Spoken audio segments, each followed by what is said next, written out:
Friends, आज हम जो हमारा 11th क्लास का टॉपिक चल रहा है, चैप्टर चल रहा है 8वां, जिसका नाम है कोशिका, उसका लास्ट टॉपिक पढ़ेंगे जिसका नाम है गुणसूत्र या क्रोमोसोम। पहले इन दोनों के अर्थ समझ लो कि क्या अर्थ है। गुणसूत्र नाम से स्पष्ट हो रहा है, ऐसे सूत्र या ऐसे धागे जो गुणों को एक पीढ़ी से दूसरी पीढ़ी में गुणों के रूप में ले जाते हैं। मतलब आनुवांशिक गुणों को एक पीढ़ी से दूसरी पीढ़ी में ले जाने वाले धागों को या सूत्रों को ही क्या कहा जाता है, गुणसूत्र कहा जाता है। दूसरा नाम है क्रोमोसोम। ये क्रोमोसोम नाम रखा था वाल्डेयर ने। किसने? वाल्डेयर ने 1888 में इसका नाम रखा था क्रोमोसोम। क्रोमो मतलब होता है रंगीन और सोम मतलब होता है बॉडी या रचना। कोशिका के अंदर केंद्रक में पाई जाने वाली रंगीन रचनाएं जो आनुवांशिक गुणों को एक पीढ़ी से दूसरी पीढ़ी में ले जाने का कार्य करती हैं, क्या कहलाती? क्रोमोसोम या गुणसूत्र। ठीक है, गुणसूत्र का संधि विच्छेद करें तो गुण और सूत्र, तो वे सूत्र या धागे जो गुणों को एक पीढ़ी से दूसरी पीढ़ी में ले जाते हैं उन्हें गुणसूत्र कहते हैं। और क्रोमोसोम का अर्थ निकालें तो क्रोमो मतलब होता है रंगीन और सोम मतलब होता है रचना। तो कोशिका के केंद्रक में पाए जाने वाली वे रंगीन रचनाएं जो कि आनुवांशिक गुणों को पीढ़ी दर पीढ़ी ले जाने का काम करती हैं, क्रोमोसोम कहलाती हैं। जिसका नाम, जिसके बारे में किसने बताया था? वाल्डेयर ने। सबसे पहले गुणसूत्र को पादप कोशिका में हाफ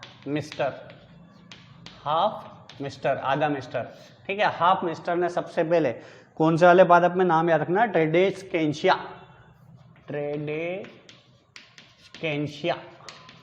नामक पादप में इसको सबसे पहले खोजा था। फिर स्ट्रासबर्गर ने जंतु की कोशिका में, इसको पादप कोशिका में हाफ मिस्टर ने और जंतु की कोशिका ने स्ट्रासबर्गर ने इसको खोजा था।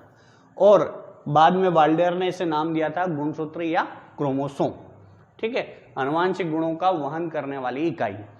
अब जो गुणसूत्र या क्रोमोसोम जो होते हैं वो दो प्रकार के होते हैं, दैहिक गुणसूत्र या इंग्लिश में बोलते हैं इसको सोमेटिक क्रोमोसोम, और दूसरा होता है लिंग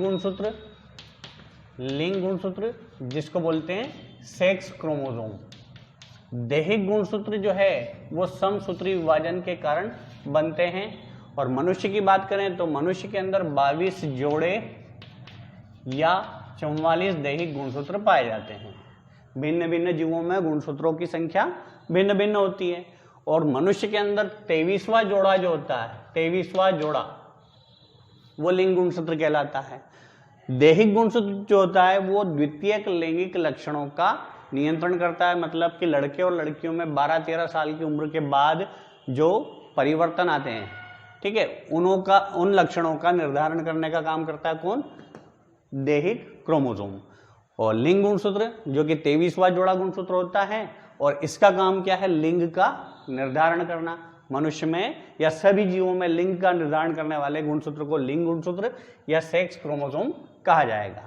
तो क्रोमोसोम की परिभाषा क्या बताएंगे कि कोशिका के केंद्रक में पाए जाने वाली रंगीन रचनाएं जो आनुवांशिक गुणों को उत्तरोत्तर मतलब पीढ़ी दर पीढ़ी ले जाने का कार्य करती हैं, क्या कहलाती हैं? गुणसूत्र या क्रोमोसोम कहलाती है। गुणसूत्र या क्रोमोसोम मतलब रंगीन रचनाएं, जिसको कलर्ड भी करके देखा, अभिरंजित करके देखा, स्टेन मतलब उस पर कलर मिला करके देखा। और कलर किसका लगा करके देखा? ध्यान रखना, एसीटो,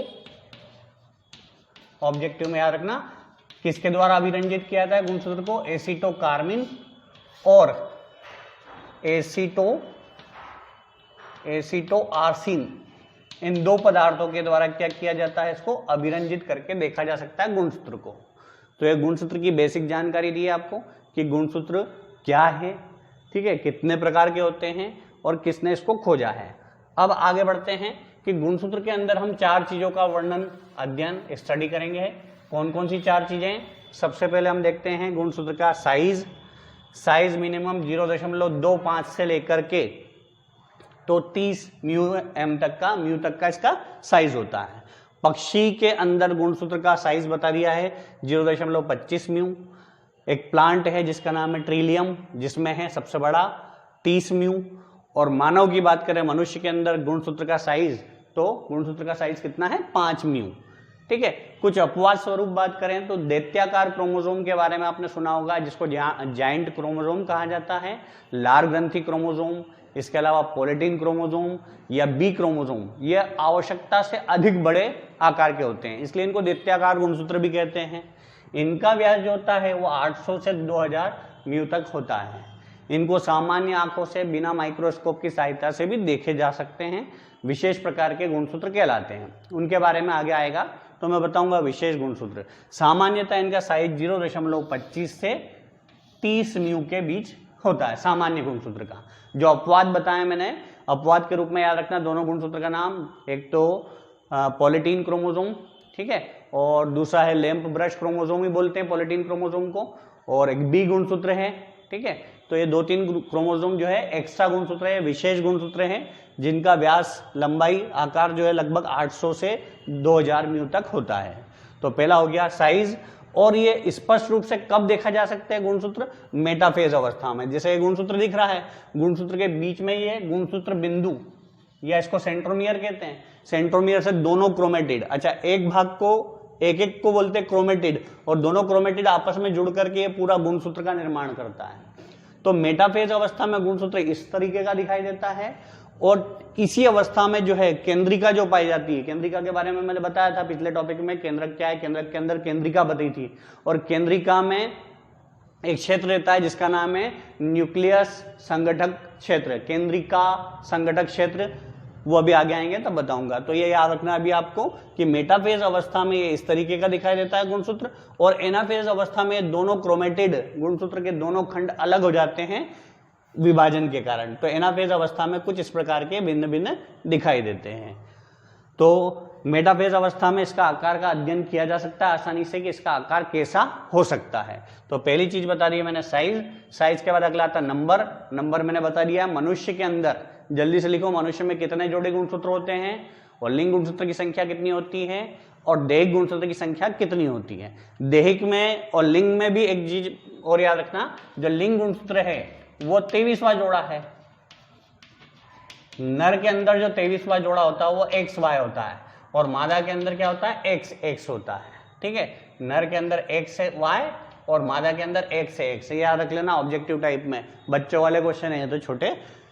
अब आता है नंबर या संख्या। अभी बताइए मैंने कि अलग अलग जीवों के अंदर गुणसूत्र की संख्या अलग अलग होती है, परंतु मनुष्य के अंदर आपको बता दिया मैंने कितने गुणसूत्र हैं।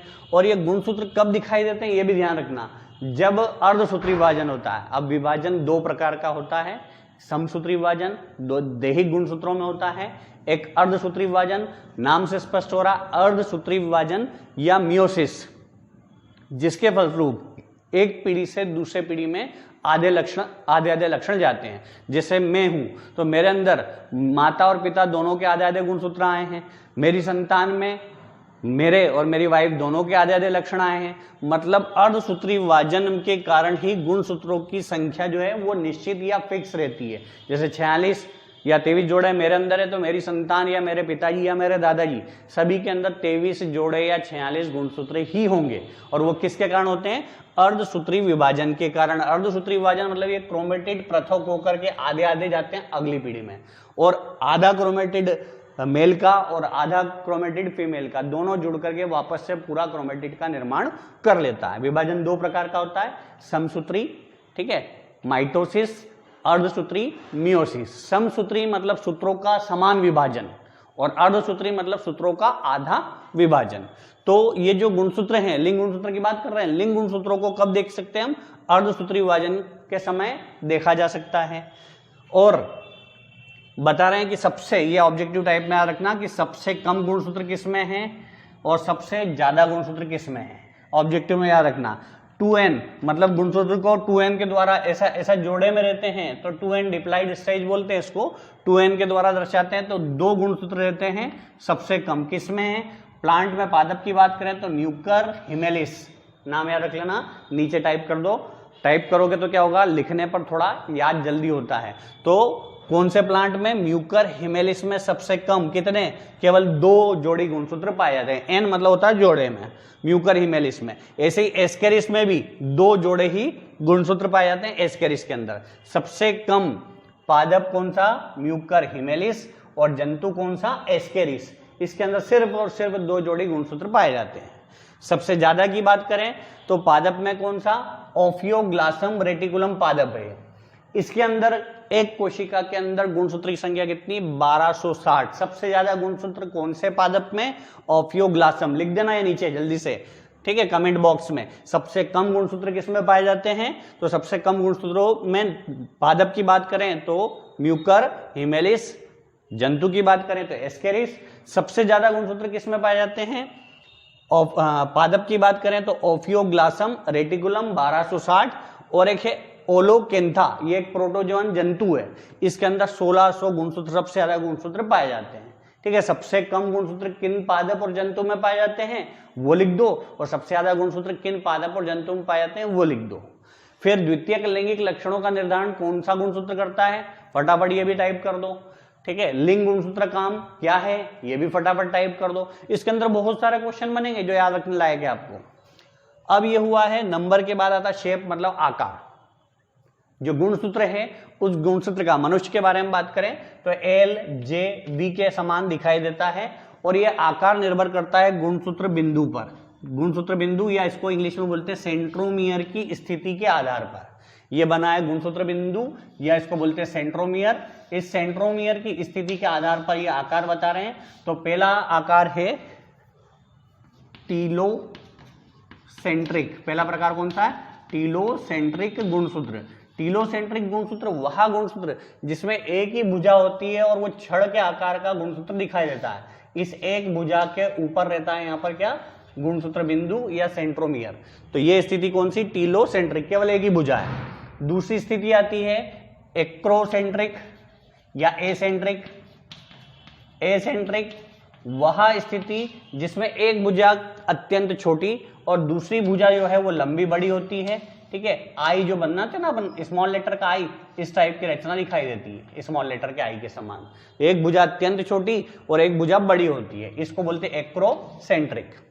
फिर तीसरा आता है सब मेटासेंट्रिक।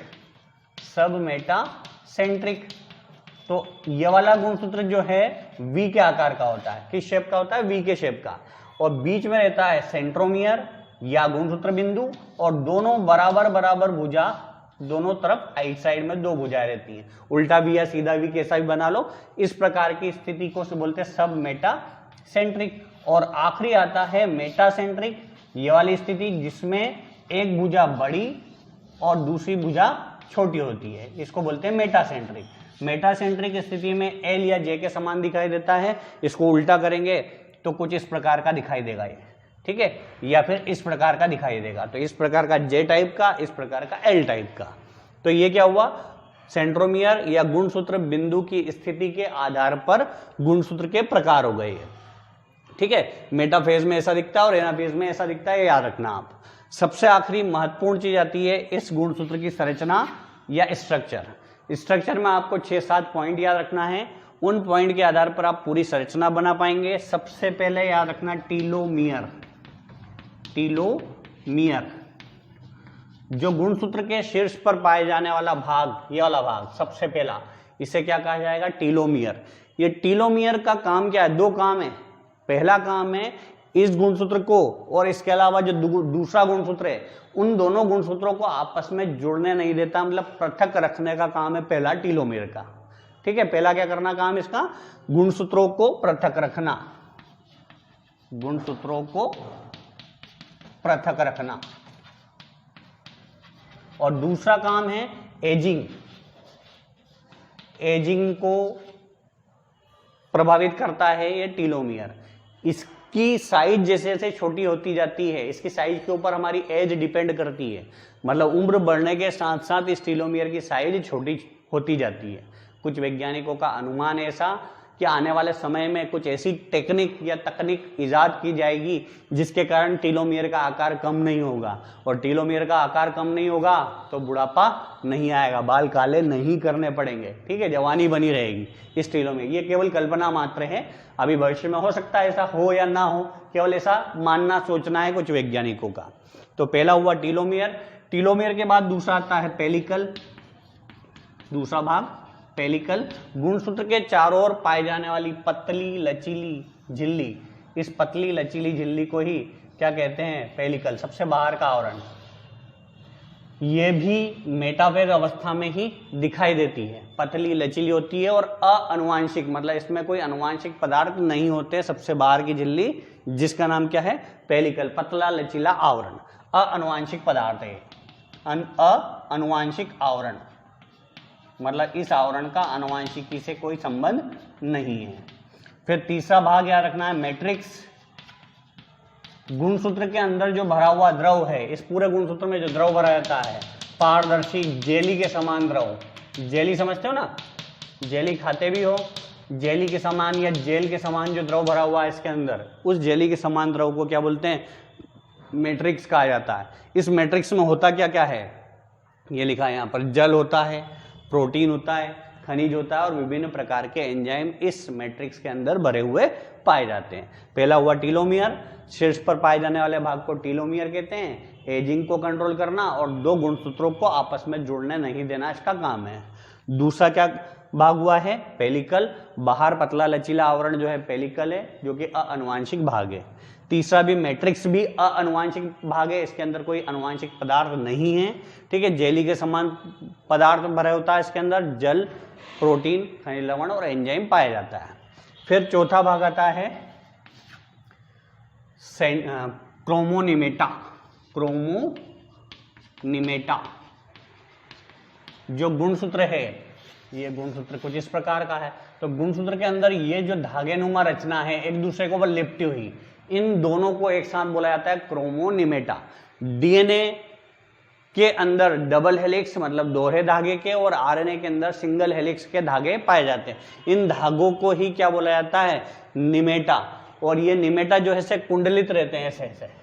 कुछ निमेटा जो है कसकर कुंडलित रहते हैं कुछ इस प्रकार, और कुछ क्रोमोनिमेटा ऐसे लूज कुंडलित रहते हैं, ठीक है। दो प्रकार की स्थिति में रहते हैं, एक तो टाइटली जुड़े हुए रहते हैं, एक लूज फोल्डेड रहते हैं आपस के अंदर, क्रोमोनिमेटा। और इस क्रोमोनिमेटा यही अनुवांशिक भाग है, सबसे मुख्य भाग यही है। और इसी के अंदर क्रोमोनिमेटा के अंदर ही हिस्टोन प्रोटीन, अनुवांशिक प्रोटीन, ऑब्जेक्टिव में याद रखना, अनुवांशिक प्रोटीन का नाम क्या है? हिस्टोन प्रोटीन प्लस डीएनए इसके अंदर पाया जाता है चौथे भाग के अंदर। चौथे भाग का नाम क्या बता दिया? क्रोमोनिमेटा। अब क्रोमोनिमेटा के बाद अगला आता है क्रोमोमियर्स। इस क्रोमोनिमेटा के ऊपर ये दानेदार रचना है, इन दानेदार रचनाओं को क्रोमोमियर्स कहते हैं और इन्हीं के ऊपर जीन पाए जाते हैं। कौन होते हैं? जीन, जो कि अनुवांशिक गुणों का वहन करते हैं। तो पांचवा हो गया कौन? क्रोमोमियर, पांचवा भाग। छठा भाग सेंट्रोमियर। छठा भाग क्या है? सेंट्रोमियर, वह भाग जिसके कारण गुणसूत्र दो भुजाओं में बटा हुआ दिखाई देता है, इस भाग को बोलते हैं सेंट्रोमियर। सेंट्रोमियर वाला जो भाग है, जब अर्धसूत्री विभाजन होता है, विभाजन दो प्रकार का, समसूत्री और अर्धसूत्री। अर्धसूत्री विभाजन भी दो प्रकार का होता है, एक तो प्रथम अर्धसूत्री विभाजन और एक द्वितीय अर्धसूत्री विभाजन। और जब विभाजन होता है तो उसकी चार अवस्थाएं होती हैं, प्रोफेज, मेटाफेज, एनाफेज और टीलोफेज, चार अवस्था होती है। चाहे समसूत्री विभाजन हो चाहे अर्धसूत्री विभाजन हो, दोनों विभाजन की चार चार अवस्था होती हैं। समसूत्री की बात करें तो समसूत्री की पहली अवस्था प्रोफेज, दूसरी मेटाफेज, तीसरी एनाफेज, चौथी टीलोफेज। अर्धसूत्री की बात करें तो अर्धसूत्री विभाजन भी दो अवस्थाओं में होता है, प्रथम अर्धसूत्री और द्वितीय अर्धसूत्री। तो प्रथम अर्धसूत्री की चार अवस्थाएं और द्वितीय अर्धसूत्री की भी चार अवस्था। कैसे बोलेंगे? प्रथम प्रोफेज, प्रथम मेटाफेज, या एनाफेज प्रथम और टीलोफेज प्रथम। प्रथम आगे बोल दो या पीछे बोल दो, कोई फर्क नहीं पड़ेगा। इसको prophase first, metaphase first, anaphase first और टीलोफेज फर्स्ट भी बोल सकते हैं। सेकंड में क्या है? Prophase second, metaphase second, anaphase second और टीलोफेज सेकंड कहा जाता है। अब जो प्रथम अर्धसूत्री विभाजन है, उस प्रथम अर्धसूत्री विभाजन की पहली जो अवस्था है, इसका नाम क्या है? प्रोफेज अवस्था। याद रखना, इस प्रोफेज अवस्था की 5 उप अवस्था हैं। लेप्टोटीन, दूसरी जायगोटीन,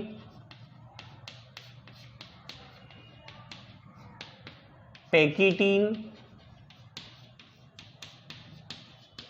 डिप्लोटीन और डाइकाइनेसिस।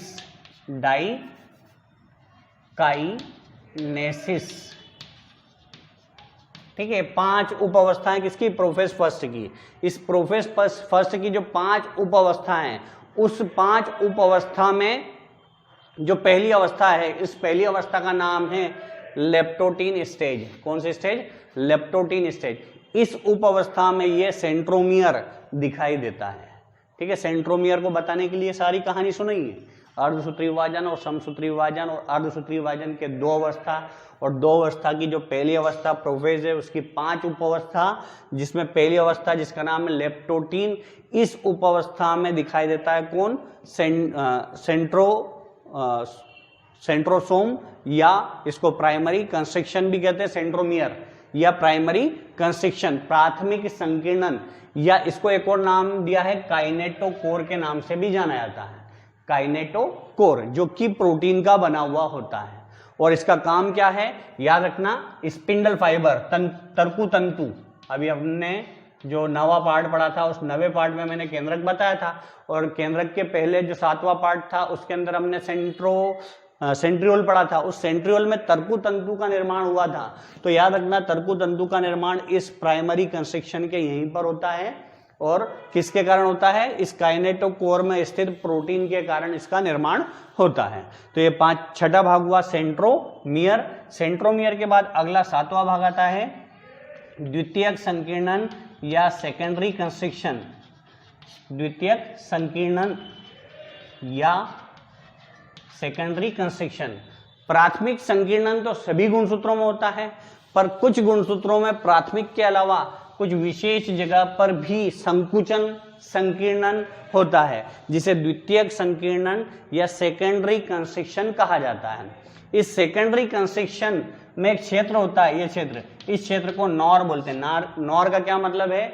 एन से न्यूक्लियोटाइड, ओ से ऑर्गेनाइजिंग और आर से रीजन। लिख दो फटाफट NOR का पूरा नाम, न्यूक्लियोटाइड ऑर्गेनाइजिंग रीजन, मतलब सॉरी न्यूक्लियोटाइड ने न्यूक्लियोलस ऑर्गेनाइजिंग रीजन, केंद्रिका संगठक क्षेत्र। याद हो तो मैंने बताया था पिछली वीडियो में कि केंद्रिका संगठक क्षेत्र के जगह पर ही गुणसूत्र का निर्माण कहाँ होता है? केंद्रिका संगठक क्षेत्र पर केंद्रिका का निर्माण।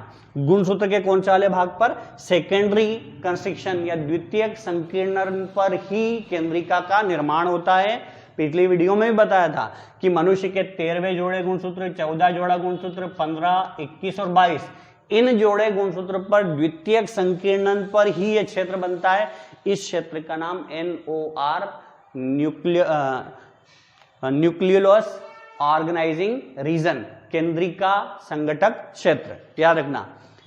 द्वितीयक संकीर्णन हो गया। उसके बाद ये अंतिम भाग आता है, 7वां 8वां भाग है, जिसका नाम है सेटेलाइट। सेटेलाइट जो गुणसूत्र है, इस गुणसूत्र पर आखिरी में ये घुंडीनुमा गोल रचना, ये दिख रही है यहाँ पर, इस घुंडीनुमा गोल रचना को क्या कहा जाता है? सेटेलाइट। हिंदी में बोलते हैं इसको अनुशंक, या एक और नाम है इसका ट्रेबेंट।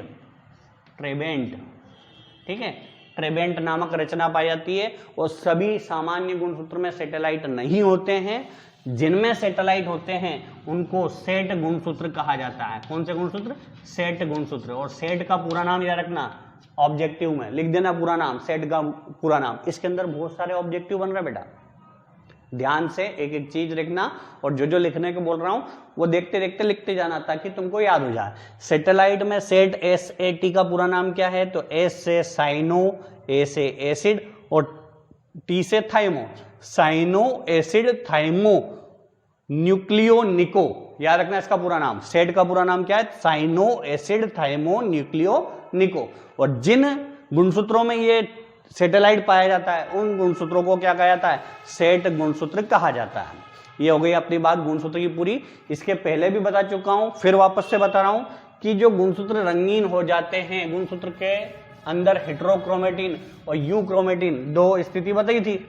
यू क्रोमेटिन जो रंगीन हो जाते हैं और जो रंगीन नहीं होते हैं, हेट्रोक्रोमेटिन और यू क्रोमेटिन।